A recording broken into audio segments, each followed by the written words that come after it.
Hello guys, welcome back to my YouTube channel economics hub Uttarakhand open university. हम इसमें chapter 4 पढ़ रहे थे जो है आपका natural resources and Indian economy. उसका हम टॉपिक पढ़ रहे थे कि कौन कौन से रिसोर्सेज होते हैं। ठीक है, जिसमें पार्ट 11 में मैं आपके साथ आज डिस्कस करूंगी वाटर रिसोर्सेज के बारे में। लैंड रिसोर्सेज और फॉरेस्ट रिसोर्सेज हम कर चुके हैं। आज हम देखेंगे जल संसाधन। सिंपल है, देखो वाटर रिसोर्सेज की बात अगर हम कर रहे हैं तो हम सोर्सेज ऑफ वाटर की बात कर रहे हैं। आपका चाहे वो सरफेस वाटर हो गया, ग्राउंड वाटर हो गया, रेन वाटर हो गया, वो सब सोर्सेस जो मतलब हमारी नीड्स को पूरा कर रहे हैं, चाहे हमें पानी पीने के लिए चाहिए होगा, एग्रीकल्चर के लिए, इंडस्ट्री के लिए, इन्वायरमेंटल एक्टिविटीज के लिए। अब हम इसमें से देख लेते हैं कि कौन कौन से वाटर के सोर्सेस होते हैं आपके types of water resources. First आपका है surface water, second ground water, third आपका है रेन वाटर, फोर्थ आपका है glacier snow melt water, fifth आपका है डिसैलिनेटेड वाटर एंड सिक्स्थ है आपका वेस्ट वाटर। तो ये आपके वाटर रिसोर्सेज के टाइप होते हैं। एक एक करके इनको समझते हैं। पहला आप आ जाओ सरफेस वाटर पे। देखो सरफेस वाटर में क्या क्या आ जाता है, इसमें आपके रिवर्स आ जाती है, लेक्स आ जाते हैं, स्ट्रीम्स, पॉन्ड्स वगैरह। ठीक है, ये पानी हम किस लिए यूज करते हैं? डोमेस्टिक, एग्रीकल्चर, इंडस्ट्रियल यूज के लिए। कुल मिलाकर सरफेस वाटर मतलब सतही जल। सतही जल मतलब जो जल आपके लिए पृथ्वी की सतह पर उपलब्ध है वो आपका सरफेस वाटर में आ जाता है। नदियों में पानी है, जो झीलों में है, तालाब में है, जलाशय में है, वो सब इसमें आ जाता है। ठीक है, अब हम दूसरा समझते हैं ग्राउंड वाटर क्या होता है। मतलब ग्राउंड वाटर मतलब भूतल जल, जो मतलब हमारी जो पृथ्वी की सतह में उपलब्ध नहीं है, उसके नीचे, उसे हम क्या कहते हैं? Ground water. ये क्या इंपॉर्टेंट सोर्स होता है ड्रिंकिंग के लिए, इरिगेशन के लिए। वैसे जगहों पर जहाँ पर सरफेस वाटर अवेलेबल नहीं है वहां पर हम ग्राउंड वाटर को यूज करते हैं। ठीक है, water store under ground.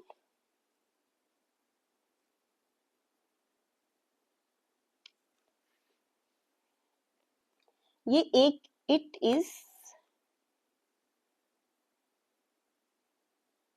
Important source for drinking. ऐसी जगहों पे जहां पर आपके लिए सतह पे जल उपलब्ध नहीं है। ठीक है, ड्रिंकिंग के लिए भी यूज हो रहा है ये, और सिंचाई के लिए भी। थर्ड आपका आ जाता है रेन वाटर, मतलब बारिश का पानी। रेन वाटर से सिंपल यही है कि भाई बारिश के पानी को क्या किया जा रहा है? इकट्ठा किया जा रहा है, संग्रहित किया जा सकता है, तो वो रेन वाटर में आ जाता है। फोर्थ आपका है glacier and snow melt water. जैसे ग्लेशियर्स हो गए या आपके बर्फीले जो क्षेत्र है, वहां पर जैसे पानी को पिघलाकर, मतलब बर्फ होती है जो जमी, उसको पानी में बदल दिया जाता है, यही तो आपका ग्लेशियर और स्नो मेल्ट वाटर है। फोर्थ आपका है डिसैलिनेटेड वाटर। डिसैलिनेटेड वाटर देखो ये होता है, जैसे सी वाटर हो गया, या वहां का पानी कैसा होता है? काफी खारा होता है, उसमें काफी मात्रा में नमक होता है, जो अगर हम ह्यूमन बॉडी के लिए डायरेक्ट पीने के योग्य नहीं होता। तो डिसैलिनेटेड वाटर मतलब एक प्रोसेस होता है डिसैलिनेशन के, जिससे जरिए उसमें से जो मतलब वो नमक है या गंदगी है उनको हटा के पीने योग्य या खेती वगैरह में सिंचाई के लिए यूज किया जाता है। उसी को आपको कहते हैं डिसैलिनेटेड वाटर। वहां पर ज्यादा यूज होगा ना जहाँ पर फ्रेश वाटर की अवेलेबिलिटी कम होगी। तो कैसे ऑब्टेन होता है? सॉल्ट को हटा के। Obtain by removing salt from sea water. और इसको, नमक को हटा के, इम्प्योरिटीज को हटा के पीने के लिए योग्य बनाया जाता है। और जहाँ पर फ्रेश वाटर अवेलेबल नहीं वहां पर इसको पीने के लिए, सिंचाई वगैरह के लिए भी यूज किया जाता है। फिर आपका है वेस्ट वाटर, जिसको हम रिसाइकिल वाटर भी कहते हैं, और किस नाम से जानते हैं हम इसको? Recycled water.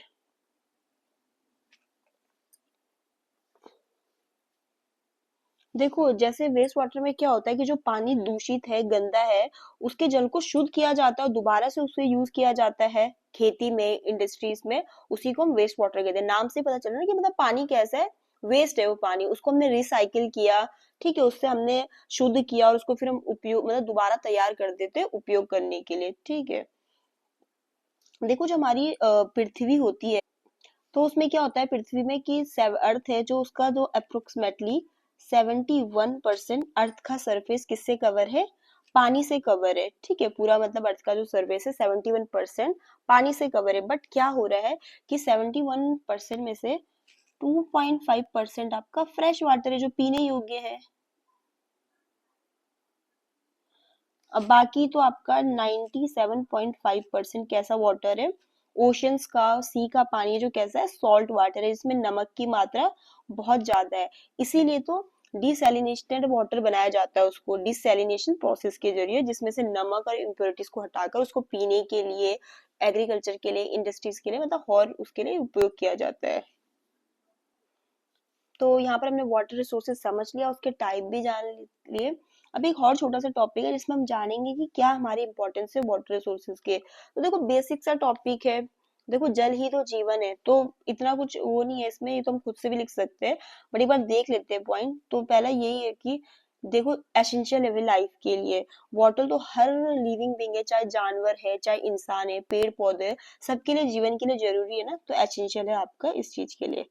फिर पानी भी हमें किसके लिए चाहिए, पीने के लिए भी चाहिए, हमारे डोमेस्टिक यूज के लिए भी तो चाहिए, हमारी रोजमर्रा के जो चीजें हैं, मतलब हमें भी नहाना है, कपड़े धोना है, इतने सारे काम होते हैं, वो डोमेस्टिक यूज में हम पानी की हमें जरूरत है। ठीक है, एग्रीकल्चर में भी तो चाहिए होता है सिंचाई करने के लिए। जब कुछ बोएंगे खेतों में, पानी डाल के सिंचाई होगी तभी तो फूड प्रोडक्शन होगा, तो एग्रीकल्चर में भी चाहिए। इसी तरीके से इंडस्ट्री में भी चाहिए होता है, मैन्युफैक्चरिंग के लिए, कूलिंग के लिए, प्रोसेसिंग के लिए। ठीक है, अब तो पानी का यूज करके इलेक्ट्रिसिटी भी जनरेट की जाती है, तो हाइड्रो पावर जनरेशन मतलब इलेक्ट्रिसिटी को जनरेट करने के लिए भी पानी चाहिए होता है। ठीक है,